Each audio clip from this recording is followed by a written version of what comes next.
Halo teman-teman, kembali lagi dengan saya Marlen Gaspars. Seperti biasa, saya akan mempresentasikan tugas saya yaitu mata kuliah Musik Gereja Nusantara.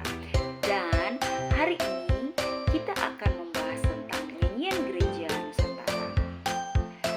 Teman-teman sekalian, liturgi kita syarat dengan nyanyian jemaat. Nyanyian jemaat adalah bagian dari musik yang dinyanyikan bersama-sama oleh seluruh umat dalam ibadah. Ada berbagai bentuk nyanyian jemaat. Masing-masing memiliki cirinya sendiri. Oleh sebab itu, pengetahuan mengenai himnologi amat penting bagi para pemusik gereja. Baik itu dirihen, pemain musik, penyanyi, anggota komisi liturgi, dan musik gereja serta para penatua dan pendeta. Himnologi sendiri adalah ilmu yang mempelajari tentang nyanyian jemaat. Menyanyikan liturgi berbeda dengan nyanyian dalam liturgi. Menyanyikan liturgi berarti unsur-unsur liturgi dilayangkan dengan cara dinyanyikan atau didaraskan. Pengajaran, pemberitaan, perayaan liturgi disampaikan dengan cara nyanyian. Sedangkan nyanyian dalam liturgi adalah lebih bersifat tempelan dan tontonan. Nyanyian itu tidak lagi menjadi hal pokok, melainkan variasi semata. Namun, hakikat nyanyian di dalam liturgi di gereja-gereja, apapun itu gerejanya, adalah sama. Nyanyian jemaat adalah bukan sekedar nyanyian di dalam ibadah. Ia adalah ibadah yang menyanyikan.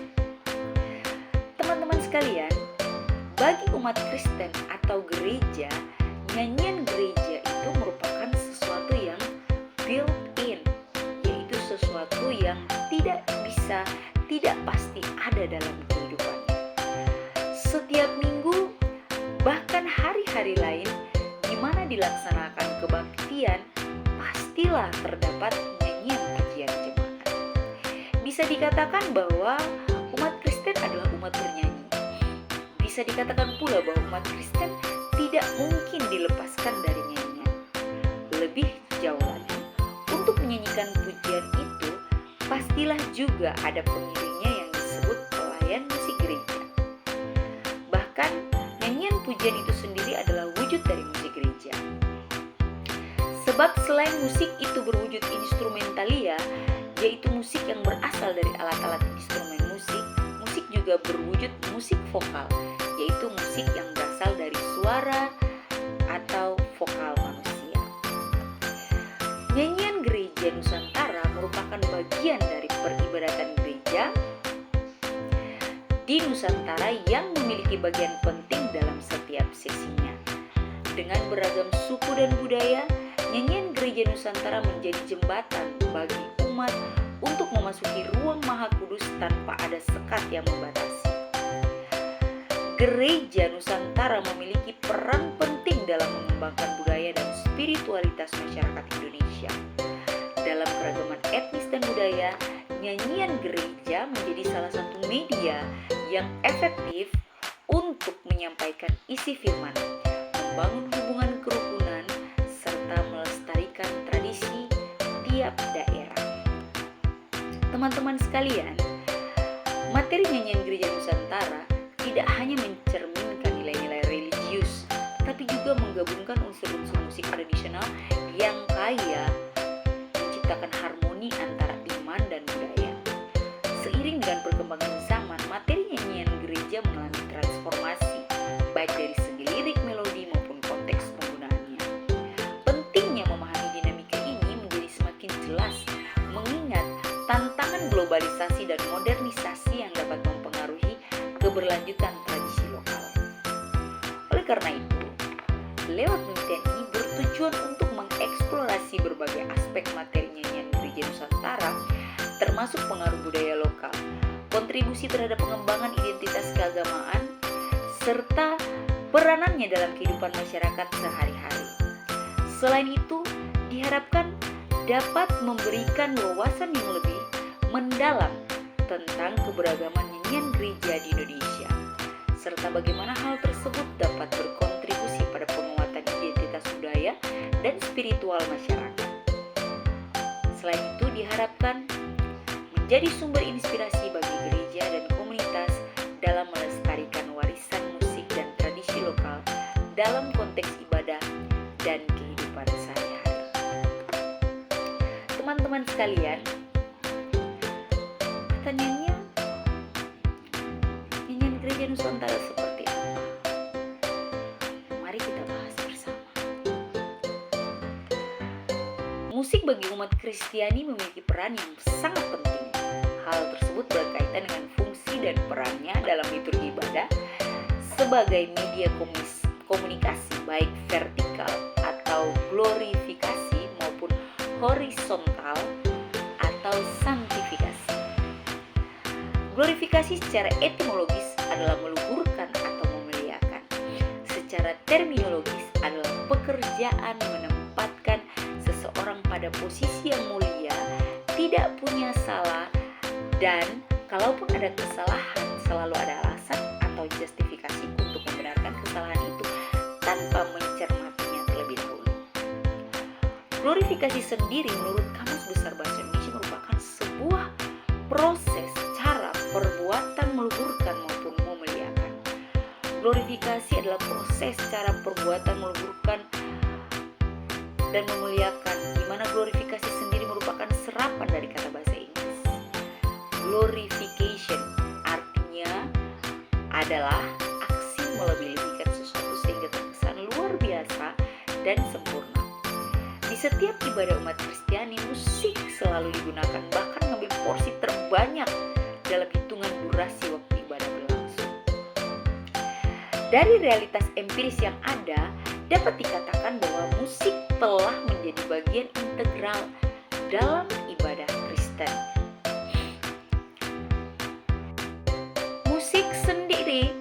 Musik gerejawi sebagai musik fungsional selalu berkait dengan konteks kekristenan karena berhubungan dengan fungsinya sebagai alat pujian dan penyembahan kepada Tuhan, maupun sarana untuk membawa kabar sukacita dari firman Tuhan atau menguduskan umat. Hal tersebut dapat juga ditelusuri dalam literatur sejarah maupun kitab suci Alkitab yang banyak memuat dalil-dalil penggunaan musik sebagai alat pujian dan penyembahan umat Allah. Sejarah mencatat bahwa dalam perjalanan musik, ibadah umat Kristen telah mengalami banyak perkembangan maupun perubahan, baik dalam corak maupun bentuk.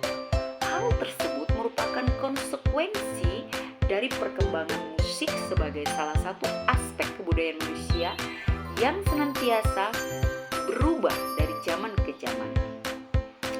Nyanyian gereja Nusantara memiliki peran penting dalam kehidupan beriman dan sosial umat. Secara spiritual, nyanyian ini berfungsi sebagai media untuk menyampaikan pujian, doa, dan pengajaran teologis yang membantu umat dalam mendalami iman mereka. Melalui lirik yang mengandung nilai-nilai religius, nyanyian ini memperkuat ikatan spiritual dan memfasilitasi pengalaman ibadah yang mendalam. Teman-teman sekalian, pengaruh budaya lokal terhadap komposisi dan lirik nyanyian gereja di Nusantara sangat signifikan dan terlihat jelas dalam berbagai aspek. Yang pertama adalah melodi dan ritme. Ada nyanyian-nyanyian gereja di Nusantara mengadopsi melodi dan ritme yang berasal dari musik tradisional. Tapi ada juga yang masih berpegang teguh pada melodi dan ritme barat yang dibawa dari musik gereja zaman sebelumnya. Ini menciptakan suasana yang akrab dan nyaman bagi umat ketika ritme dan melodi itu dibawa ke dalam ranah musik tradisional, sehingga umat lebih mudah terlibat dalam ibadah, lebih memahami dan memaknai ibadah tersebut. Kemudian lirik yang menggambarkan kehidupan sehari-hari. Lirik lagu dibuat berdasarkan pengalaman, nilai, dan cerita masyarakat lokal. Tema-tema seperti cinta, persahabatan, kesedihan, dan harapan diambil dari kehidupan sehari-hari umat, sehingga pesan iman lebih mudah dipahami dan sesuai. Dengan demikian, ketika dinyanyikan, umat dapat lebih mudah memahami isi dari lagu tersebut. Yang berikut adalah bahasa. Penggunaan bahasa lokal dalam lirik nyanyian gereja membantu menjangkau umat dengan lebih efektif. Dengan menyisipkan idiom dan ungkapan yang akrab bagi masyarakat, nyanyian menjadi lebih hidup dan mendalam, serta meningkatkan partisipasi umat. Idiom disebut juga suatu ungkapan berupa gabungan kata yang membentuk makna baru. Tidak ada hubungan dengan kata pembentuk dasarnya. Idiom adalah suatu ekspresi atau ungkapan dalam bentuk istilah atau frase yang artinya tidak bisa didapatkan dari makna harfiah dan dari susunan bagian-bagiannya, namun lebih mempunyai makna kiasan yang hanya bisa diketahui melalui penggunaan yang asing. Dalam penggunaannya, istilah ini dinyatakan dalam suatu ekspresi idiomatik atau biasa disebut expression, ungkapan. Ungkapan ini dapat berbentuk ungkapan khusus, peribahasa, dan pepatah. Yang berikutnya adalah cerita dan tradisi. Banyak nyanyian gereja yang menggabungkan unsur cerita atau tradisi lokal seperti legenda atau mitos ke dalam konteks religius. Hal ini sangat membantu menciptakan jembatan di antara kepercayaan tradisional dan ajaran Kristen, sehingga memperkuat penerimaan iman baru dalam konteks budaya yang ada, di mana umat lebih dapat membangun iman kekristenan berdasarkan ajaran Injil.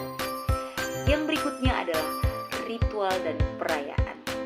Nyanyian gereja seringkali berfungsi dalam konteks ritual dan perayaan lokal seperti pernikahan, penguburan, atau festival yang lainnya. Integrasi ini menunjukkan bahwa iman dapat hidup berdampingan dengan tradisi budaya, menciptakan pengalaman iman yang utuh. Secara keseluruhan, pengaruh budaya lokal pada nyanyian gereja di Nusantara menciptakan sebuah bentuk kekristenan yang kaya, beragam, dan sesuai dengan konteks masyarakat di setiap daerah. Ini bukan hanya sekedar adaptasi, tetapi juga suatu dialog yang memperkaya baik iman maupun budaya lokal. Dengan menggabungkan elemen-elemen budaya lokal, nyanyian gereja dapat menciptakan hubungan yang emosional antar umat dan iman mereka. Lagu-lagu yang mencerminkan tradisi dan nilai-nilai setempat membuat ajaran Kristen lebih dapat diterima dan sesuai dengan kehidupan sehari-hari. Nyanyian yang diadaptasi dari budaya lokal juga mendorong partisipasi yang lebih aktif daripada umat dalam ibadah, di mana umat lebih memahami maksud dan tujuan ibadah yang sesungguhnya, sehingga terciptalah rasa memiliki dan kebersamaan di antara anggota jemaat. Melalui lirik yang diisi dengan konteks lokal, pesan-pesan iman disampaikan dengan cara yang lebih mudah dipahami oleh umat. Ini juga sangat membantu umat untuk memahami ajaran Kristen dalam kerangka yang mudah diterima dan diingat, memperkuat keyakinan dan praktik keagamaan, sehingga menciptakan tradisi baru dalam kegiatan peribadatan. Nyanyian yang khas dari Nusantara dapat menjadi bagian dari perayaan ritual, membentuk identitas unik yang membedakan kekristenan di Nusantara dari tempat lain. Setiap nyanyian mempunyai pesan khusus yang disebut tema. Pesan ini terungkap di dalam lirik atau syairnya. Nyanyian-nyanyian ibadah kita juga mempunyai tema tertentu. Kita harus pandai menangkap maksud atau pesan yang ingin disampaikan oleh sebuah nyanyian agar dapat menempatkannya pada tempat yang tepat dalam suasana ibadah kita. Ikut beberapa tema utama yang sering muncul. Yang pertama adalah pengharapan dan keselamatan. Banyak lagu mengekspresikan pengharapan akan keselamatan dan kasih Allah yang mengajak umat untuk percaya pada janji-janji Tuhan dalam menghadapi tantangan hidup. Yang kedua, puja dan pujian. Kata ini mengandung arti bahwa orang yang memuji lebih akrab akrab dengan yang dipuji, ketimbang arti yang terkandung dalam kata formal eulogian, memberkati. Seluruh Alkitab dipenuhi luapan pujian. Puji-pujian itu secara spontan bangkit dari lubuk hati yang paling dalam, yaitu kegirangan yang mencerikan hidup umat Allah. Tema pujian kepada Tuhan sering menjadi inti dari nyanyian gereja dengan lirik yang menggambarkan kebesaran, kekudusan, dan cinta Allah yang memperkuat rasa syukur umat. Puji-pujian adalah menceritakan kembali dengan gembira apa yang telah Tuhan lakukan bagi kita. Pujian dan ucapan syukur berjalan beriringan sebagai ucapan terima kasih kepada Tuhan dan penghargaan atas siapa Dia. Pujian adalah pengakuan atas semua perbuatan Tuhan yang luar biasa dan benar. Dia layak dipuji. Yang berikut adalah persembahan diri. Teman-teman, banyak nyanyian menggambarkan panggilan untuk mengabdikan diri kepada Tuhan, mendorong umat untuk hidup sesuai dengan ajaran Kristus dan melayani sesama. Selain itu, ada juga kesatuan dan persaudaraan, di mana lagu-lagu yang menekankan pentingnya persatuan dan kasih di antara sesama menciptakan ikatan yang kuat di dalam komunitas gereja kita. Yang berikut adalah penderitaan dan penghiburan. Tema tentang penderitaan manusia dan penghiburan yang diberikan oleh iman sering muncul. Ini juga menciptakan rasa empati dan harapan di tengah kesulitan kita. Yang berikutnya adalah kehidupan abadi. Banyak lagu menyoroti janji kehidupan kekal, teman-teman sekalian, memberikan perspektif tentang arti hidup dan tujuan akhir umat Kristen. Identifikasi tema-tema ini tidak hanya memperkaya pemahaman tentang iman, tetapi juga memperkuat pengalaman spiritual umat dalam konteks budaya yang lebih luas. Pengharapan dan keselamatan membantu umat merasakan kedekatan dengan Tuhan. Lagu-lagu ini menciptakan suasana yang mendalam, memfasilitasi refleksi spiritual dan peningkatan keterlibatan emosional selama ibadah. Dalam menghadapi kesulitan, tema tentang penderitaan dan penghiburan menawarkan harapan dan ketenangan. Kita sebagai umat lebih merasa diperkuat dan dihibur ketika mendengarkan lirik yang berbicara tentang kasih Allah dalam masa-masa sulit. Lagu-lagu yang menekankan kesatuan dan persaudaraan juga menciptakan rasa solidaritas di antara jemaat. Ini membantu kita memperkuat ikatan sosial dan emosional kita dengan orang lain, dengan sesama anggota jemaat, dan menjadikan ibadah yang kita lakukan ini sebagai pengalaman yang kolektif yang dimana menyatukan kita sebagai umat. Tema seperti persembahan diri dan kehidupan abadi mendorong kita untuk merenungkan makna hidup dan komitmen kita kepada Tuhan. Ini juga membantu kita untuk mengevaluasi tindakan mereka dan memperkuat iman. Integrasi tema-tema spiritual yang kaya dengan konteks lokal membuat ibadah kita menjadi relevan dan dinamis. Umat merasa terhubung dengan warisan budaya sehingga memperkaya pengalaman beribadah secara keseluruhan. Teman-teman sekalian, aspek teologis yang terkandung dalam nyanyian gereja Nusantara juga memainkan peran penting dalam membentuk pemahaman iman umat dengan berbagai cara. Yaitu yang pertama, pernyataan ajaran dasar. Nyanyian gereja seringkali menyampaikan doktrin dasar kekristenan seperti konsep tentang Tuhan, Yesus Kristus, Roh Kudus, dan keselamatan. Dengan mendengarkan dan menyanyikan lagu-lagu ini, umat dapat memahami dan menginternalisasi ajaran-ajaran penting dari iman mereka. Yang kedua adalah peneguhan identitas Kristiani. Lirik yang menggambarkan kasih, pengampunan, dan anugerah Allah memperkuat identitas umat sebagai pengikut Kristus.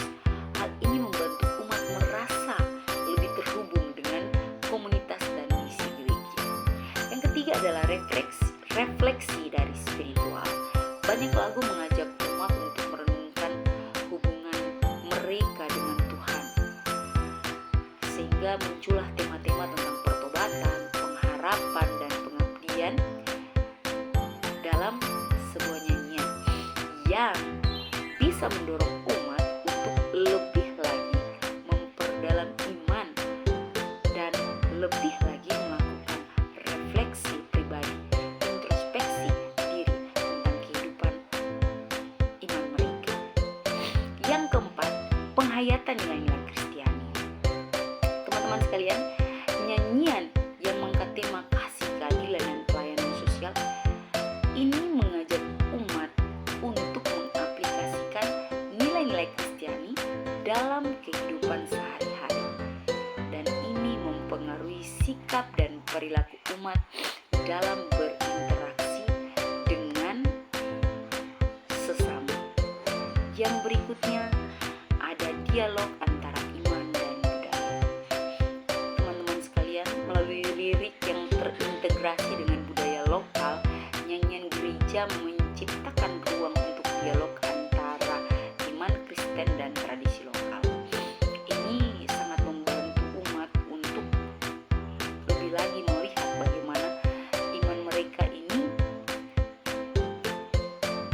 menyatu, cocok dengan konteks budaya yang lebih luas. Yang berikutnya adalah keterlibatan emosional.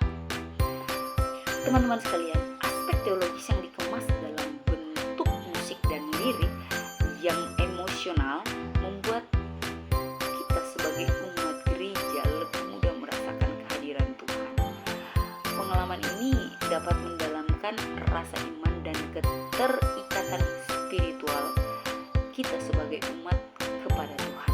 Dengan demikian, nyanyian gereja Nusantara tidak hanya berfungsi sebagai media ibadah, tetapi juga sebagai alat pendidikan teologis yang efektif, di mana mempengaruhi pemahaman dan praktik iman daripada kita sebagai umat secara signifikan. Teman-teman sekalian, bisa disimpulkan bahwa nyanyian gereja Nusantara sebenarnya memiliki peran yang sangat penting dan memainkan peran yang esensial dalam kehidupan beriman, kehidupan sosial dari kita sebagai umat Kristen di Nusantara ini. Melalui penyatuan dan pembaharuan budaya lokal, nyanyian gereja tidak hanya menyampaikan ajaran teologis, tetapi juga mencerminkan nilai-nilai dan tradisi dari masyarakat. Selain itu juga menciptakan pengalaman ibadah yang mendalam dan sesuai serta membentuk identitas kekristenan yang unik di wilayah Nusantara ini. Kemudian tema-tema rohani yang terkandung dalam nyanyian seperti pengharapan, pujian, dan penghiburan memperdalam dan memperkaya pemahaman kita sebagai umat, juga pengalaman kita beribadah yang menciptakan keterhubungan emosional dan memperkuat ikatan silaturahmi antara kita umat. Selain itu, aspek teologis dalam lirik-lirik tersebut memberikan pemahaman yang lebih mendalam tentang iman Kristen yang sesungguhnya, mendorong refleksi pribadi, introspeksi diri, dan mengajak kita sebagai umat untuk merenungi hubungan kita dengan Tuhan, menghidupi nilai-nilai Kristiani itu sendiri di dalam kehidupan kita sehari-hari. Pengaruh budaya lokal dalam komposisi dan lirik nyanyian juga menciptakan suatu identitas kekristenan yang unik dan khas di Nusantara ini. Oleh karena itu, nyanyian gereja bukan hanya sekedar bentuk daripada ekspresi keindahan, ekspresi dari estetika, tetapi juga merupakan sarana pendidikan dan penguatan iman yang sangat berarti bagi kita umat Kristen. Dalam hal ini penting bagi gereja dan umat Kristen untuk terus menjaga dan mengembangkan nyanyian yang sesuai agar iman dapat terus hidup dan berakar kuat dalam budaya yang ada. Dengan demikian, nyanyian gereja Nusantara bukan hanya sekedar alat beribadah, tetapi juga merupakan sarana yang memperkaya pengalaman iman dan membangun fondasi iman yang kuat bagi kita. Demikianlah presentasi saya di hari ini, teman-teman. Besar harapan saya apa yang saya sampaikan tadi bisa bermanfaat bermanfaat bagi teman-teman dan juga bagi